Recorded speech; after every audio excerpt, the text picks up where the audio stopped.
ازيكم يا ابطال؟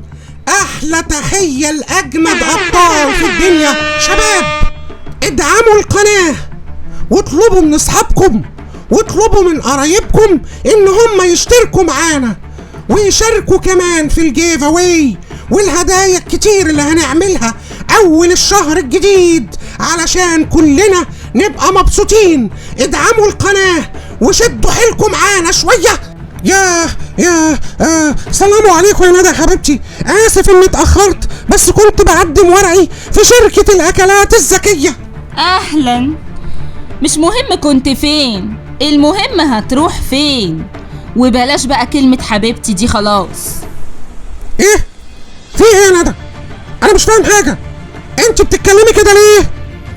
بص يا نيبو، انت شاب ذكي وطموح، بس ده مش كفاية اني اكمل معاك. انا خلاص هتجوز الخميس الجاي. ايه؟ ازاي؟ انت اتجننتي؟ انت خطيبتي وانا لسه بحبك، هتتجوزي مين؟ هتجوز كيمو كونو. ها اكيد انت بتهرجي، صح؟ انت بتهرجي معايا. ازاي تسيبيني؟ ده انا عايز انجح بس في حياتي علشان اسعدك.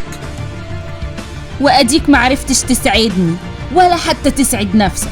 الحقيقة انك مخترع فاشل وعمرك ما هتبقى حاجة. ده باقي حسابك، مستر كيمو كونو سايبهولك. انت خلاص اترفدت من المحل، احنا مش عايزينك تاني يا بتاع الجمبري. انت انسانة طماعة وخاينة، وانا علشان كنت بحبك ما كنتش شايف حقيقتك للأسف. بس انا همشي واوعدك المرة الجاية اللي هنتقابل فيها لازم تندمي على كل حاجة انت عملتيها فيا، واوعدك اني لازم هنجح يا ندى. يا رب، اعمل ايه دلوقتي؟ انا خسرت خطيبتي وشغلي في يوم واحد. انا املي الوحيد دلوقتي هو اختراعاتي، واليوم اللي هقابل فيه مستر دبور الحدق مدير شركة الاكلات الذكية، ولازم ادور على اي شغل دلوقتي علشان اقدر اعيش. لازم الاقي شغل ولازم انجح. للأسف مش لاقي اي شغل، والشغلانة الوحيدة اللي لقيتها هي عامل نظافة في الشوارع. هي شغلانة مهمة للمدينة، وإلا المدينة هتبقى قذرة ومش نظيفة. بس أنا مهندس برمجة. على أي حال أنا لازم أستحمل وأبقى قوي لحد ما أحقق حلمي. يا رب ساعدني، يا رب، يا رب ساعدني. يلا بينا يا كوكو يا حبيبي، نركب عربيتك الجميلة ونروح على فيلتنا. ايه ده؟ استنى، ايه ده؟ هو مش ده نيبو اللي بيكنس الشارع؟ استنى كده، اقف يا كوكو كده لحظة.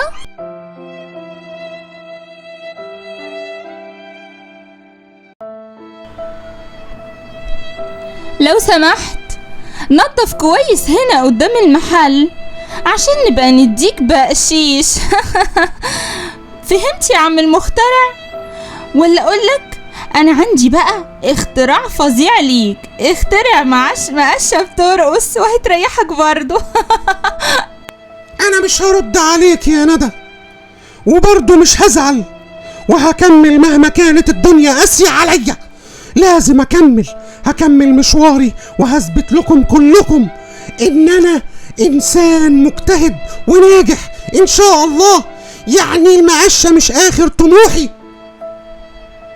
الحمد لله النهاردة معادي علشان اقدم اختراعاتي في شركة الاكلات الذكية.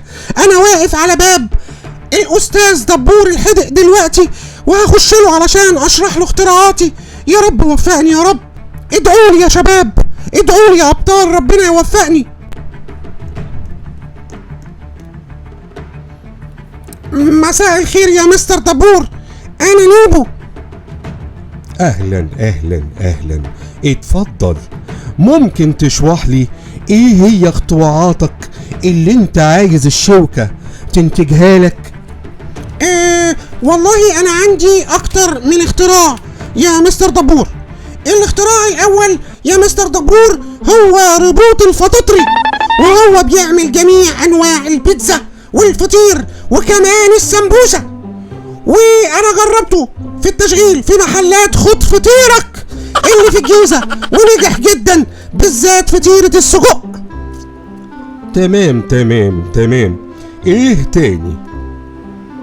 الروبوت الربيط ده بقى روبوت مميز جدا والله العظيم يا مستر، يعني حضرتك هتتبسط منه قوي، لان الروبوت ده كل ستات البيوت في المستقبل هتعتمد عليه، لان عنده القدرة على لف وعمل محشي ورق العنب والكرنب بتوصل لحد 1000 صباع محشي في نص ساعة. وكمان بيعمل بقى ايه حاجة حلوة اوي هتعجبك وربنا يا مستر دبور، بيعمل طشة الملوخية تصدق، وبيشهق عليها ولا اجدع ست بيت، بصراحة حاجة لوكس اللوكس.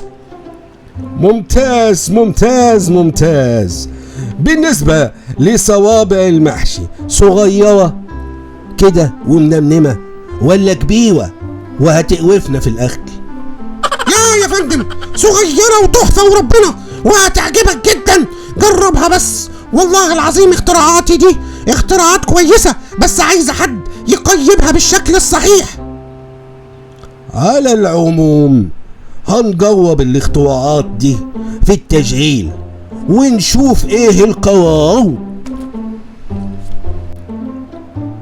استاذ جيبو، انا طلبتك علشان ابلغك اننا بعد ما جربنا اختراعاتك في التشغيل وثبت انها فعالة وكفاءتها، قررنا اننا نعمل معاك عقد الانتاج الروبوتس دي وتوزيعها على مستوى العالم كله، والعقد قيمته هتبقى في حدود او 60 مليون دولار خلال 5 سنين، وبعد كده هتبقى شريك في الشركة بنسبة توصل لحد 20%.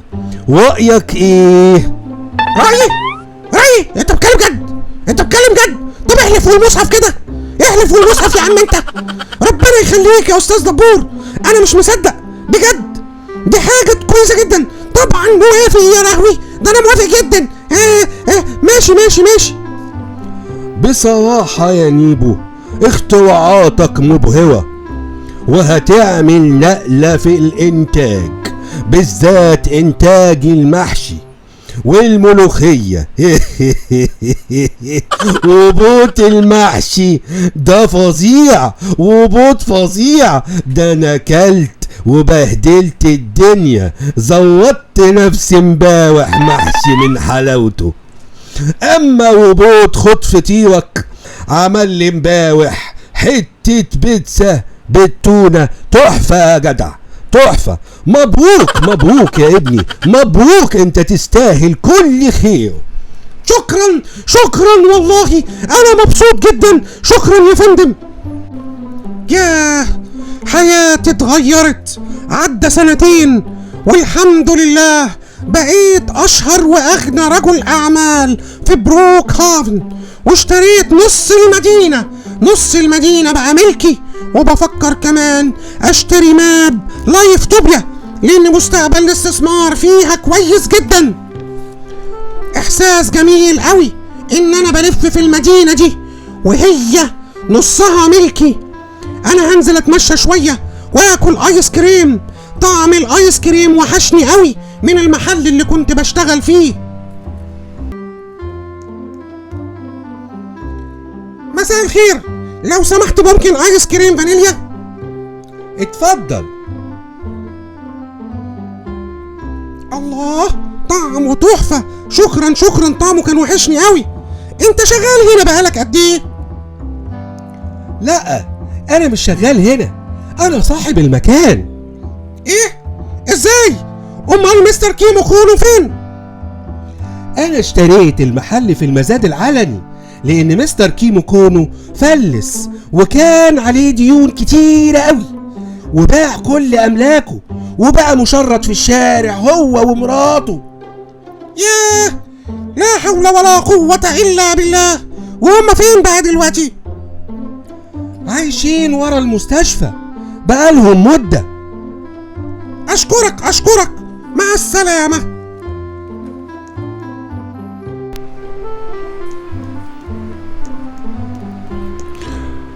ممكن تديني اي فلوس يا بيه اشتري اكل لي انا ومراتي؟ حاضر، استنى بس. ازيك يا مستر كيمو كونو؟ انا اسف على اللي حصل لك ده. انت مين وعارف اسمي ازاي؟ انا نيبو يا مستر كيمو كونو، ورحت سألت عليك في المحل وقالوا لي على اللي حصل. نيبو، انا اسف على اللي عملناه فيك. انا وندى خناك يا ابني. انت كنت شخص مخلص جدا في شغلك، وكنت بتساعدني في المحل وحافظت عليه لما مراتي كانت تعبانة.